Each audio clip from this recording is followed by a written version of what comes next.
Good morning.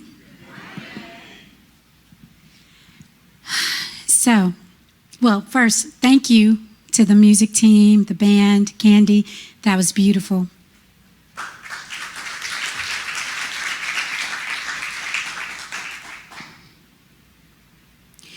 So, my name is Faye Abdus-Salaam, and I am a spiritual coach here, and I'm also in ministerial school. I graduate next year, by the way. So my topic today, the talk is going to be, it's a journey, not a destination. I'm a little raw emotionally. When I wrote the talk, a few weeks ago, it was like, oh, no brainer. I went through it, but the last 24, 48 hours, it's been working me. So bear with me. So this morning I found out, there's going to be a video that we're going to show. And when I saw the video, I was like, that is so where I am. And so that's going to be the direction that I've taken this morning with the talk. So take a look.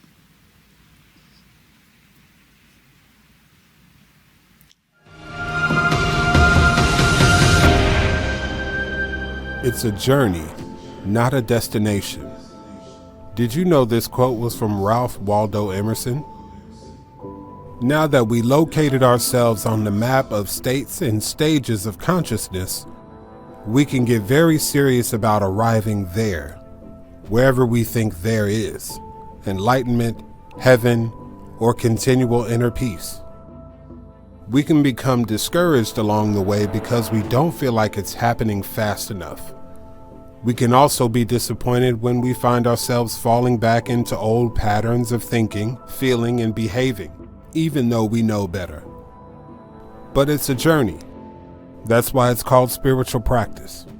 We don't actually ever arrive because we are always becoming more of who we are and who we are meant to become. It is possible to experience an awakening in this life through realizing just how precious each moment, each mental process, and each breath truly is. Christy Turlington. Holmes reminds us that all is infinite being and all is eternally becoming. This week, we explore the symptoms of inner peace so that we can truly enjoy the journey.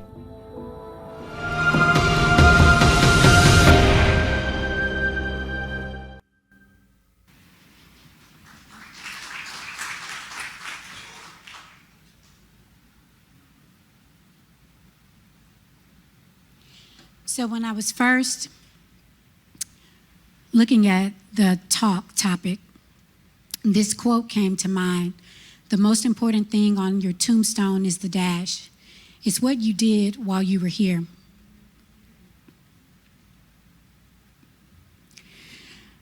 That quote is by Linda Ellis. And she has a poem, a beautiful poem that she wrote about the dash, and you can look it up if you'd like. And so what I want to talk about is the enjoyment of the journey. The Journey to Awakening Guide this month, Dr. Petra talks about enjoying the process of awakening. And the thing is, I realized in the last couple days, I don't always enjoy it. It's not always fun. And if you know me, I'm all about playing, laughing, and having fun.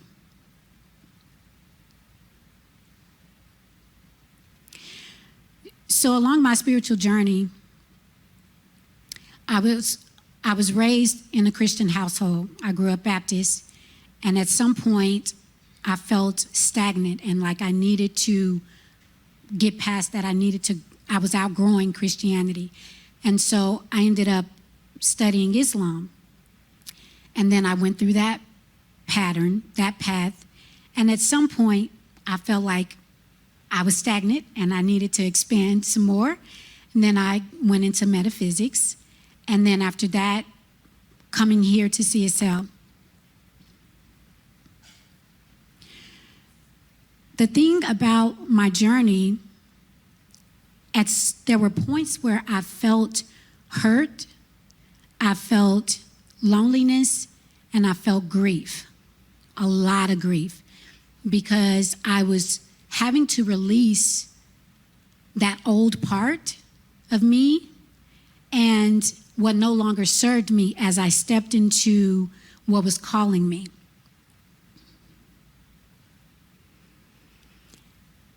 And since I was a kid, I've always had a pattern where I would set a goal, I'd accomplish it, then I'd move on to the next thing. I was all about checking stuff off my list. I don't know if I have some checkers in here. The thing, though, is at the same time, even though I was accomplishing things, I was still not happy. It felt like there had to be something more. And so, Ralph Waldo Emerson says that life is a journey, not a destination. He also says to finish the moment, to find the journey's end in every step of the road. To live the greatest number of good hours is wisdom. This opened me deeply as I clearly saw and understood that I hadn't been fully committed to the awakening process. I was saying yes and going with the motions, but not fully on board.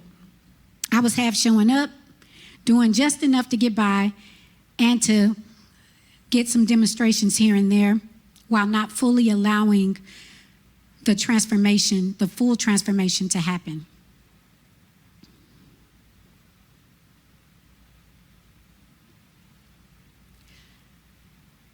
And so I love to dance. When I started viewing life as a dance, I began to relax more into the process. Barbara DeAngelo says, the journey in between what you once were and who you are now becoming is where the dance of life takes place. So, the dance takes place in the process. Let's take a moment to review that process. Last week, Dr. Petra talked about the 4 states and stages of consciousness. The first stage is to me, which is the victim. Stage 2 is by me, the doer. Stage 3 is through me, the channel. And then stage 4 is as me, the presence. Being in the process is having the awareness of who we become as we move from stage to stage. The lives that are touched or that touch us, or even how we expand or add to the collective consciousness because of our growth and expansion. Now, while we move between the 4 stages, as we awaken and allow our spiritual evolution, we can hang out in 3 and 4 and we can hang out in 3 and 4 more often. What I've experienced, though, moving through these stages is the desire to get to 4 and stay there. That's not realistic. I just want to point that out. As a human, I'm going to experience life and all that comes with it, which includes the ups and downs.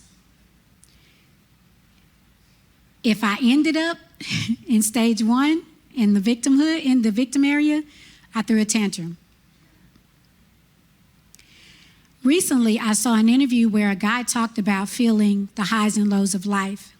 He talked about how there are times where he's really, really high, and then he was really, really low, and he didn't necessarily like that low.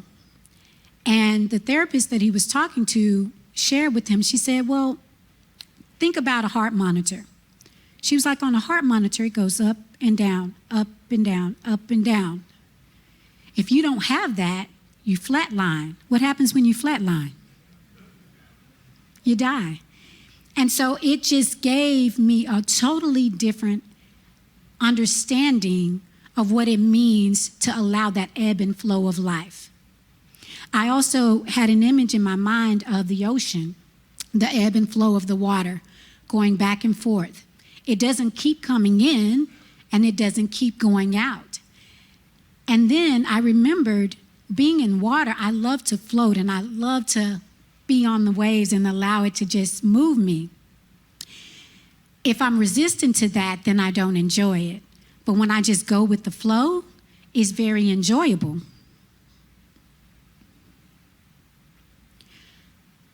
And so Maya Angelou says, life is pure adventure. And the sooner we realize that, the quicker we will be able to treat life as art. And we'll be able to create a masterpiece of our own.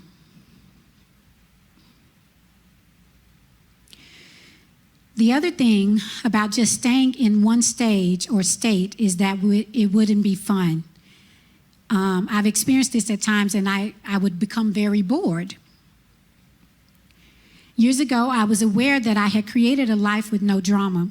The most stress I'd experienced was traffic.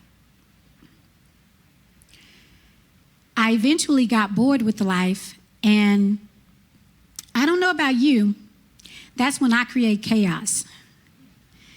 I don't like being bored, and it was interesting because this morning as I was just going through my spiritual practice, preparing for today, I came across a video of Steve Harvey, and he said, the boredom of normalcy and the numbness of mediocrity stiffens your passion.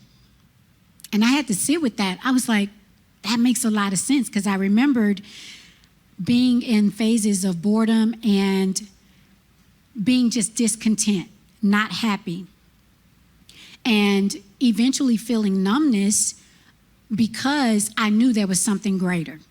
I just didn't necessarily know how to get there or how to move through it. And so years ago, I remembered one of my sisters calling me. And she just was showing a lot of appreciation and gratitude. She was saying, I know it's been hard for you on your spiritual journey, feeling like you were the black sheep or being treated however you felt the family treated you because you had to go your path.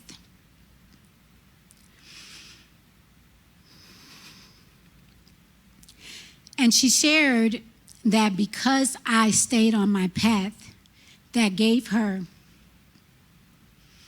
the freedom to go on hers.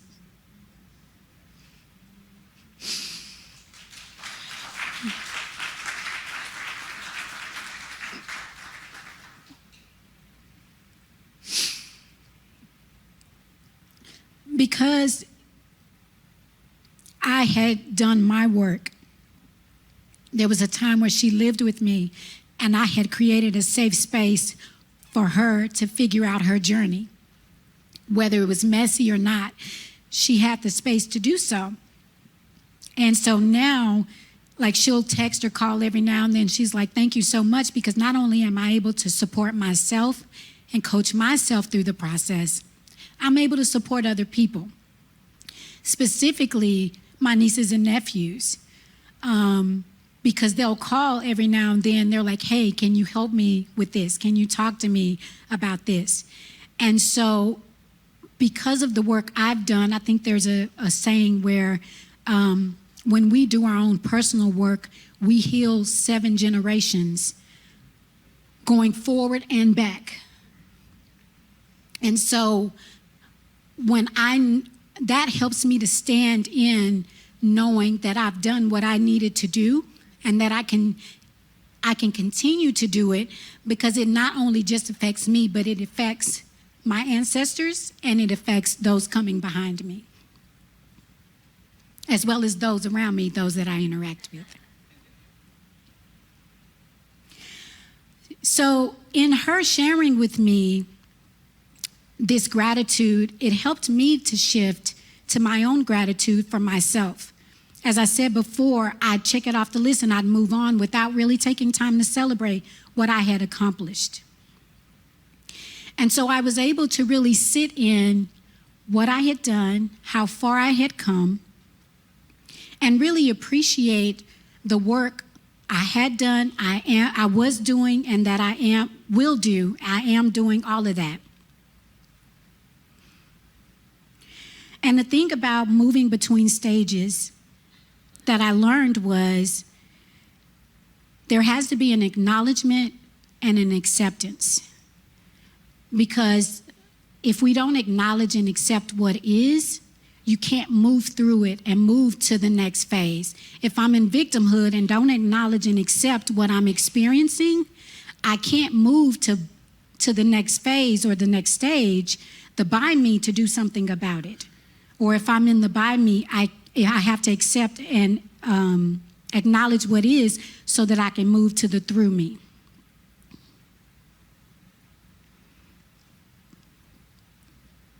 So before I mentioned I experienced hurt, loneliness, and grief, but that was because I hadn't accepted and honored my truth. I took actions to follow it, but was afraid of judgment, so I did it alone. It was a choice to protect myself, so I thought. In hindsight, I was never alone. There were people who had and have joined me along the way.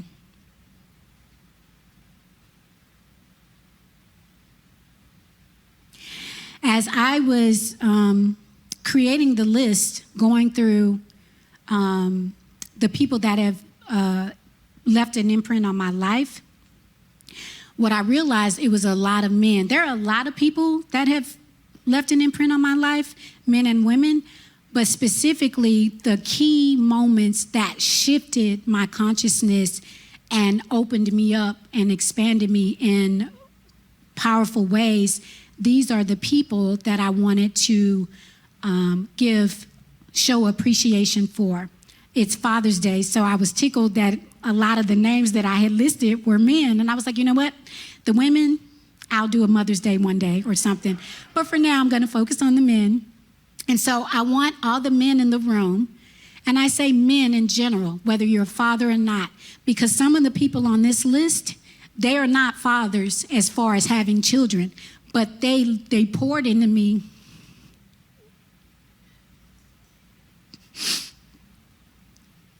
They poured into me in a way that fathered me.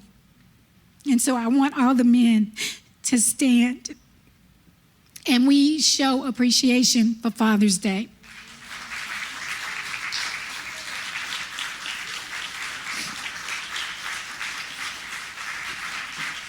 I say to you, thank you, because you never know whose life you're going to touch. You never know whose life will be changed as a result of your presence. So thank you.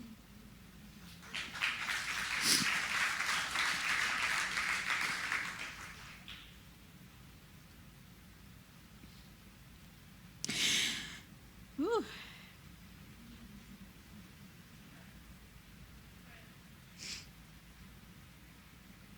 So I close by returning to the story of my journey.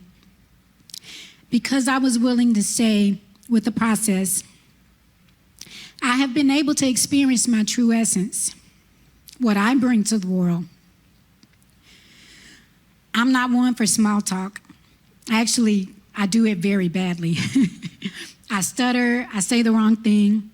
But if it's deep conversation, I could do that all day. And so what I learned about myself is that I can go deep very quickly. I can do it like in a 5-minute conversation or a 15-minute conversation. And I've been able to have the most beautiful conversations. I'm sorry, I lost my place.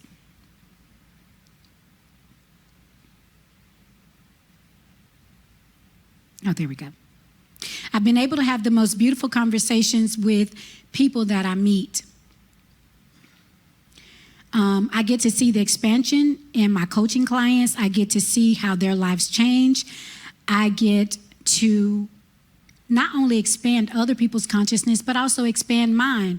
I was having a conversation with someone a few days ago, and we were just talking about how when we're on our path, and the person said, yeah, it doesn't matter how long I take and what I do, God is always waiting there for me. And I was like, yeah. It's like, I'm going to chill. You go do what you do. I'm going to be here waiting. And he said, yes, holy patience. And I was like, holy patience? What if I had holy patience with myself? What if I had holy patience with everybody else, with the people driving in traffic? And so I also get to just be with everything that I'm experiencing and know that it's okay. Not judge it, not call it good or bad. It just is. That's what I'm experiencing. And honor it. One of the things that I realized too about resistance, because I had a judgment about me resisting the process. Resistance is needed. If you think about a plane, when it takes off, it has to have a certain amount of resistance for it all to work. The other deal that came to mind is resistance in exercising, weight training or strength training. There has to be resistance to build the muscle. So resistance is not necessarily a bad thing. It's just a part of the process. So it's okay to just be with the process, to stick with it, and be okay with it not feeling good all the time. Because it's not going to feel good all the time. There are going to be moments where we're dissatisfied, or we're not happy, or we're bored. As you continue your journey, notice what you notice. Are you walking the journey alone or with others? Are there any signposts? What are the stumbling blocks along the way? As well as, what are the highlights? Are you playing it safe? Have you gotten bored or complacent? How do you know you are, in fact, on your journey? Our journeys are different and unique. We all have different practices and different ways of being.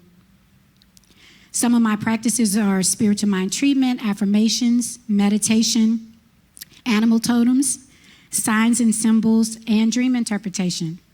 You may have some of those, or you may have different ones. But just remember, life is a journey. It's not where you end up, but it's how you got there. I don't know who said it. It's unknown. I invite you to give yourself permission to fully express your unique individuality. The whole is waiting patiently for you to share what you have to offer life. This is how we create a world that works for everyone, and especially for ourselves. Thank you.